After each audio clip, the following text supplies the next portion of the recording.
It's Friday, and that means it's time for the next in our Fanzine Friday series. Special guest host today with me, my dog Chip. Today we're taking a look at Spellbound number 3 from the winter of 1977. Please stick around.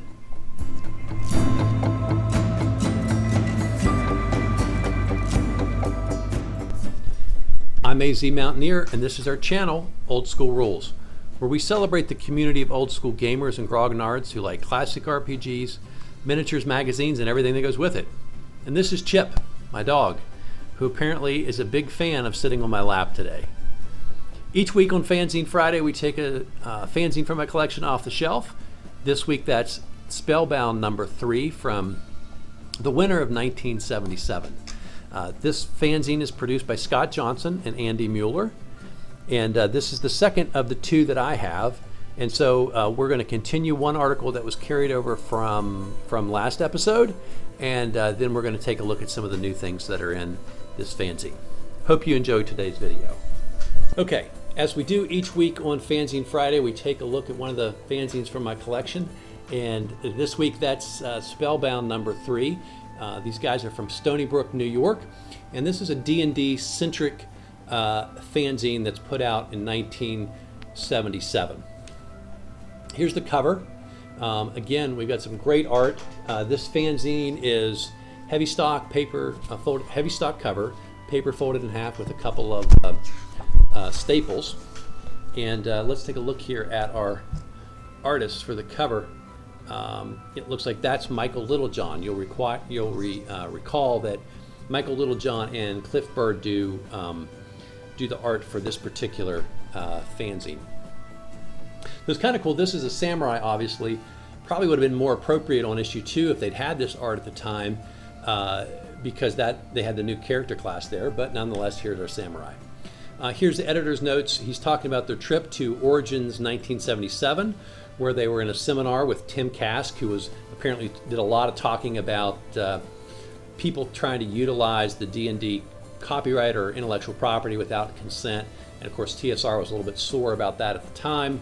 It's kind of a big thing, and of course then a lot of the industry was upset with them because they took such a hard line about their intellectual property. And so he also had a meeting with seminar by Ernie Gygax. I assume he means Ernie and not Gary, but he doesn't really say what Mr. Gygax talked about. I guess Tim was the one who made an impression. Here's the table and contents, and you get some cool art on here. Again, this is from Michael Littlejohn. The editor's notes, then they have an article on character abilities we're going to talk about in a minute. From the Dungeon Grand Master, which is Keith Abbott, and he talks about this campaign, the Loera campaign, and I'll put a link up here for Spellbound number 2, which we talked about there, that campaign that he's running. He's giving some more instructions on how you could have your own section that you DM in that world, and then clarifies that they're going to talk about this Loera campaign in Spellbound every issue. I think it looks like it comes out 4 times a year, and this is where he'll update everybody through Spellbound. He'll update everybody about what's going on in the campaign. Wizard Light is new spells. We started that last time, and we'll continue the rest of those spells here. Greed is a new concept for rules, and it basically is saying for NPCs, he's got a couple of charts, how greedy, you roll up how greedy is the character and how dangerous is the situation, and gives you something you could roll quickly to sort of determine whether someone's greed will sort of overcome their sense of self-preservation and they'll take a risk in a dungeon setting or something like that. So Curses is just a little silly article about Scott and Andy talking about the hardships of trying to put this fanzine together. Quarnoon's first level, this is a new dungeon adventure. We'll talk about that in a minute. And then several places in here they mention some fanzines that you might also want to read. Examples, of course, not really fanzines, are they? Dragon and White Dwarf. But then Alarums and Excursions, we've mentioned before. The Dungeoneer, which is, of course, is one that we've covered. They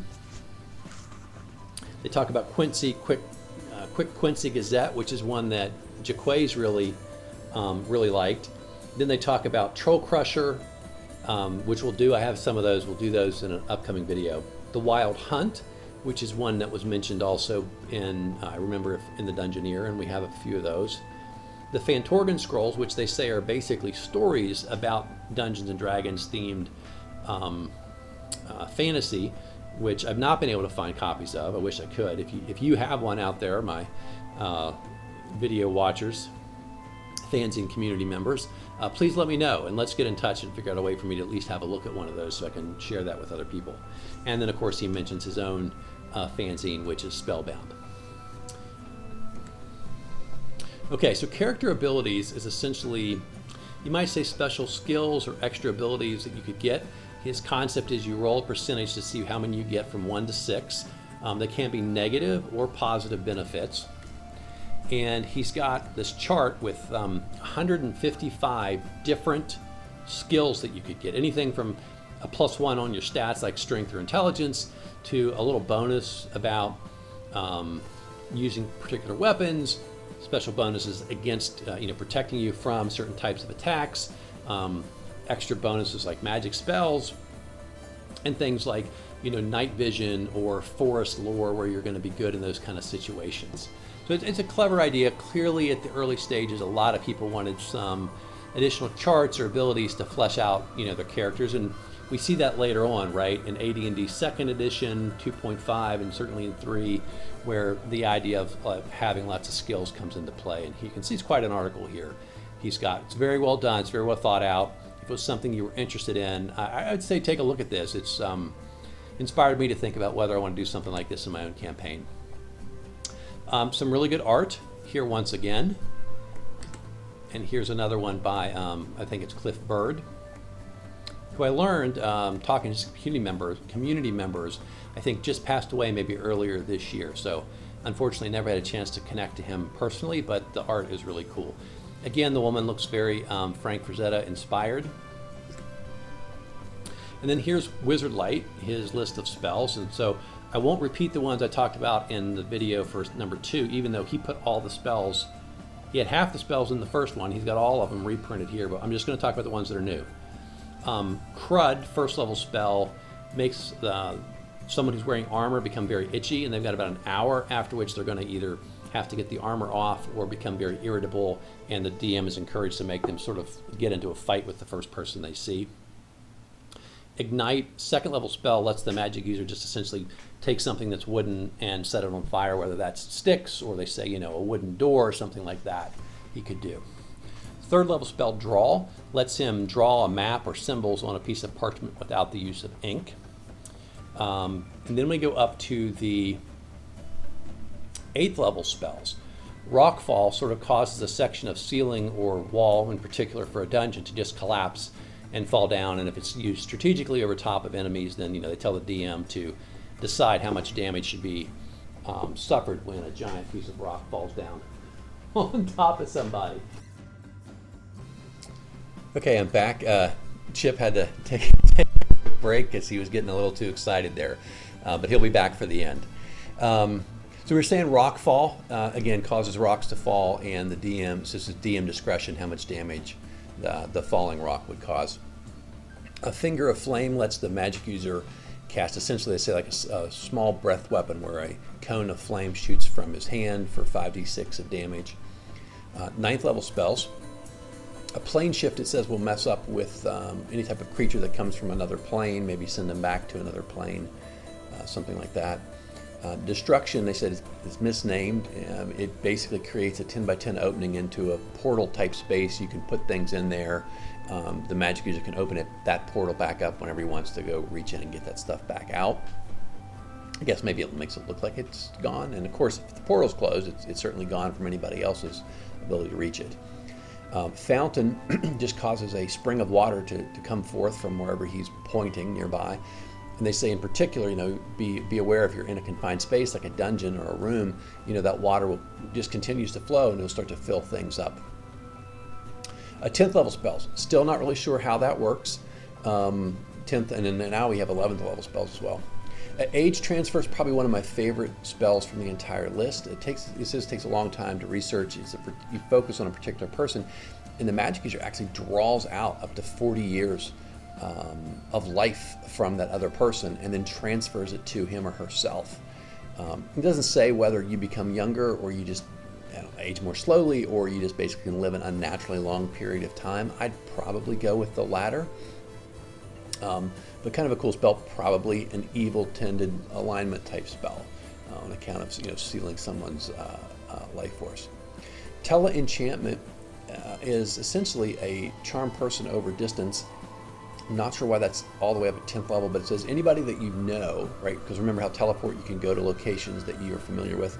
So a person you're familiar with, it allows you to enchant them or cast a charm person on them from a distance, any distance.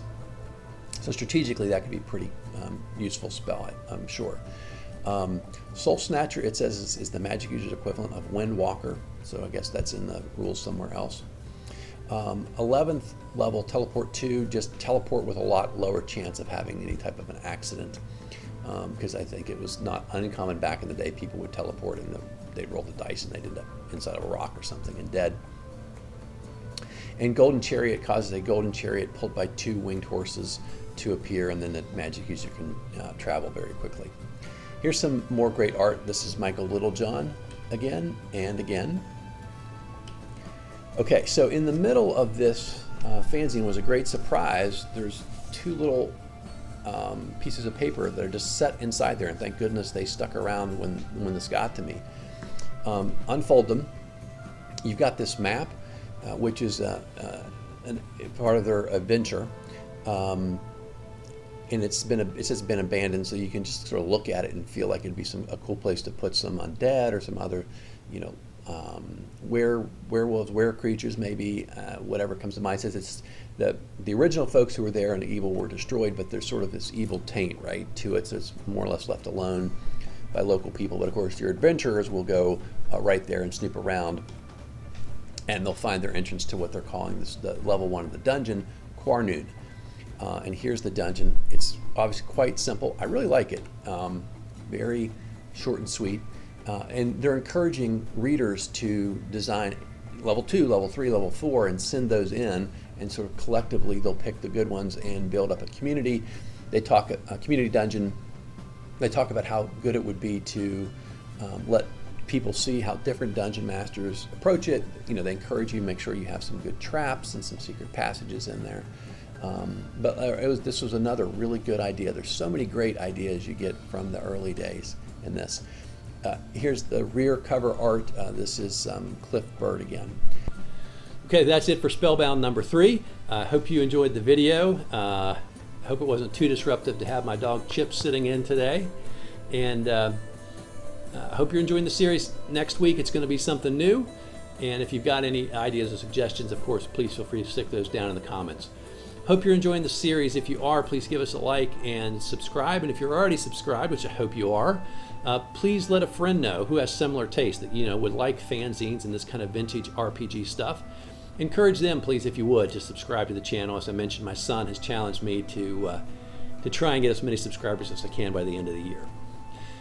That's it for this week. Enjoy your Friday, enjoy your weekend, and until next time, my friends, keep rolling 20s.